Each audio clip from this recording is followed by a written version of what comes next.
Hello everyone and welcome to this video on paragraph summary जहाँ पे I will try to explain to you the techniques of solving paragraph summary questions and solve a couple of questions for you as well.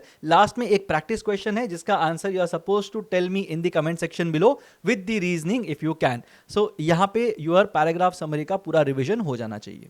So let's start with what is supposed to be done. So paragraph summary I am sure all of you know that there will be a paragraph जो 3 या 4 line का होता है generally that is followed by 4 options which will talk about 4 alternative summaries of that particular paragraph. उसमें से कौन सा summary best है वो अपने को डिसाइड करके उसका नंबर डालना है या तो you will have to just choose the option that exists. इसके लिए 3 चीजों को हमेशा चेक कर लेना in any paragraph summary question. The first thing is highlights. कोई भी पैसेज होगा ना, पैराग्राफ होगा, जो भी होगा, उसके हाइलाइट्स लिख लो या हाइलाइट्स समझ लो. That will help you understand what this paragraph is trying to say. I would always want to write down the highlights because अगर हम सोचना शुरू करते हैं तो बहुत सारे हाइलाइट्स अपने को मिल जाएंगे, but once you start writing it down life will be much easier for you.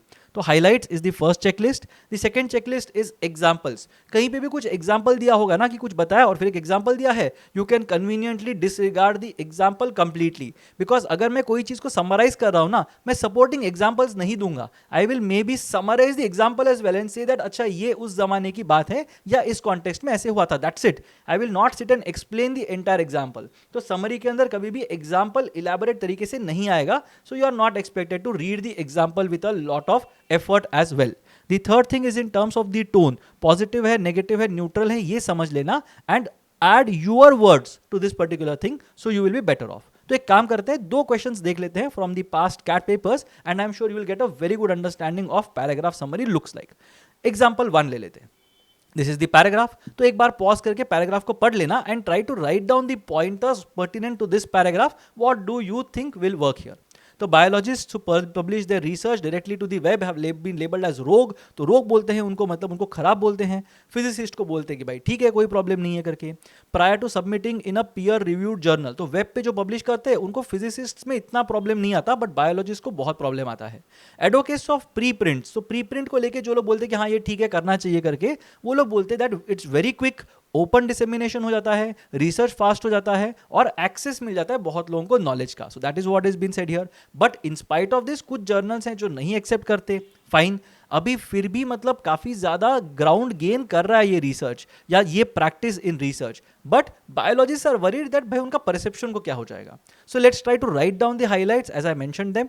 First highlight is biologist अगर रिसर्च को वेब पे पब्लिश कर दे it's a bad thing. Physicist अगर रिसर्च को वेब पे पब्लिश करे it's an okay thing. It's not a good thing but an okay thing. अब क्यों इसको करना चाहिए पब्लिश ऑन वेब. एडवोकेट्स बोलते हैं स्पीड बढ़ेगा, प्रोग्रेस बढ़ेगा, एक्सेसिबिलिटी बढ़ेगी. 3 चीजें यहां पे कैप्चर की गई हैं. एंड नाउ लास्ट में क्या हो रहा है भाई, ये प्रैक्टिस जो है ना वो गेन ग्राउंड कर रही है, मतलब people are being more open to these things. But biologist को प्रॉब्लम है परसेप्शन को लेके कि भाई अगर मैंने कर दिया तो मेरे बाकी बायोलॉजिस्ट फ्रेंड्स मेरे को कैसे परसीव करेंगे या कम्युनिटी मुझे कैसे परसीव करेगा. That is the problem. Now let's look at the options that we have here. तो वी हैव ऑप्शन 1, 2, 3 एंड 4. एक बार देख लेना and try to see if you are able to get the answer to this. तो start करते हैं first option से. Preprints of research are frowned on by some scientific fields as they do not undergo a rigorous reviewing process but are accepted among biologists. ये तो बिल्कुल नहीं हो रहा. बायोलॉजिस्ट तो एक्सेप्ट ही नहीं कर रहे हैं. फिजिसिस्ट्स में भी फिर भी थोड़ा सा एक्सेप्ट कर रहे हैं, बट बायोलॉजिस्ट तो बिल्कुल नहीं कर रहे. तो ये बन जाता है मेरा इनकरेक्ट आंसर. बी देख लेते हैं. Compared to biologists, physicists are less conservative. Less conservative मतलब more liberal in their acceptance of digital pre-publication of research papers. Perfectly fine, which allows for faster dissemination of knowledge. Very good.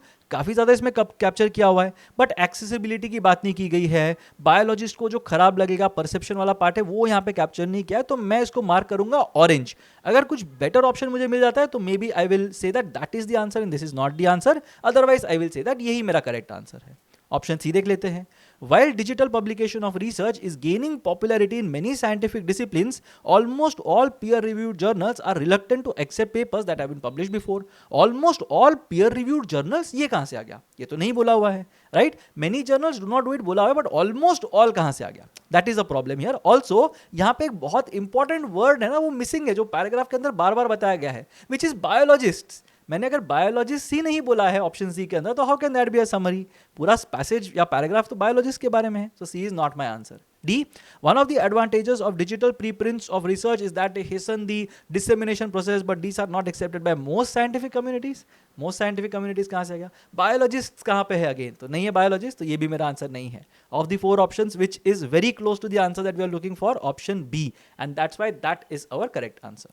एक और example देख लेते हैं, and I am sure you will be able to appreciate the process much better in this context. तो ये है paragraph हमारे पास. Manipulating information was a feature of history long before modern journalism establish rules of integrity. Manipulating information पुराने जमाने से चलता आ रहा है, fine. A record dates back to ancient Rome. अब यहाँ पे ये पढ़ने की जरूरत नहीं है, इसको जल्दी जल्दी पढ़ लो. Antony met Cleopatra, political enemy Octavian, launch the smear campaign, short sharp slogans written upon coins, कुछ तो करके उसके बारे में बहुत सारी चीजें फैला दी. The perpetrator became the first Roman emperor and fake news had allowed Octavian to hack the republican system once and for all. तो एग्जाम्पल ही चल रहा है, करने की कोई जरूरत नहीं. तो ये पूरा चीज जो है ना उसको समझ लो और भूल जाओ, right. Next.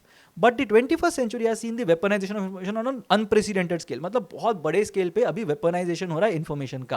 Powerful new technology, एक नया चीज आ गया. Technology is basically the new thing here that is making the fabrication of content simple. Social networks amplify falsehoods peddled by the states, populist politicians, dishonest corporate entities and so on and so forth. And trolling and troll armies काफी ज्यादा आ गए हैं. Now this is a very easy passage और paragraph to understand, ठीक है. तो मैं क्या बोल रहा हूं यहाँ पे, सबसे पहली चीज, manipulation of information is not new, वो बहुत पुराना प्रैक्टिस है. फिर मैं जाता हूं एक कोई तो रैंडम रोमन एग्जांपल के अंदर जिसका मेरे को कोई लेना देना नहीं है from the point of view of CAT. Then what happens, now it is even bigger. क्यों बिगर है? Because technology is helping. That is basically the paragraph. इसके आगे कुछ भी नहीं है पैराग्राफ के अंदर. Now let's look at the 4 options that we have, and again you can try it out on your own or then have a look at the solution that will follow. First, disinformation, नया term है but ठीक है चलो, which is mediated by technology today is not new and has existed since ancient times. Agree. Disinformation आज technology के through mediate होता है, let's say नया नहीं है, पुराने टाइम से चल रहा है, मेक सेंस. तो इसको ऑरेंज मार्क करके रख देंगे. ये कंप्लीट नहीं है बट ठीक है, this is still okay. Let's see. B. People need to become critical of what they read, since historically weaponization of information has led to corruption. Corruption कहाँ से आ गया? Critical of what they read, ये कहाँ से आ गया? ये तो बात नहीं चल रही यहाँ पे कोई भी, सिर्फ बोल रहे कि misinformation तो पुराना खिलाड़ी है करके. So B is not right. C. Use of misinformation for attaining power, a practice that is as old as the Octavian era, कुछ रेफर किया है, is currently fueled by technology. Very nice. ये भी ठीक लग रहा है. इसको भी ऑरेंज करते हैं, बाद में देखते हैं कि क्या कंपैरिजन है A और C में. D देखते हैं. Octavian used fake news to manipulate people and attain power and influence just as people do today. Technology कहाँ पे है? टेक्नोलॉजी का होना तो जरूरी है यहाँ पे. फ्यूएल्ड बाय टेक्नोलॉजी बोला हुआ है या एकदम परपेट्रेटेड बाय टेक्नोलॉजी बोला हुआ है, तो ये अपना रॉन्ग ऑप्शन है. अपने पास बचा A और C. Now you have to apply some subtlety here. यहाँ पे disinformation which is mediated by technology and fueled by technology. Mediated by technology मतलब क्या? टेक्नोलॉजी बीच में है, यहां से आता है. टेक्नोलॉजी इज अ मीडियम जिससे वो आगे उसको स्प्रेड करता है या आगे प्रोपोगेट करता है, दैट इज भेज देता है. That is mediating. And fueled by technology का मतलब क्या होता है? मैं उसको पावर कर रहा हूं यूजिंग टेक्नोलॉजी. टेक्नोलॉजी की वजह से उसका जो इंपैक्ट है वो एम्पलीफाई हो गया है.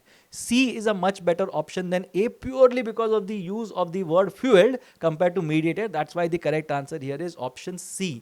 अब एक एग्जाम्पल मैं दूंगा, एक बार उसको देख लेना, read it on your own, practice it on your own and then let me know what do you think is the answer in the comments section below. तो ये है क्वेश्चन और ये है 4 ऑप्शंस जिसमें से अपने को एक ऑप्शन ढूंढ के निकालना है which will capture the essence of the paragraph in the best possible manner. Do let me know what do you think is the answer to this question in the comment section below and I will see you in the next video soon. Wish you all the best for the cat.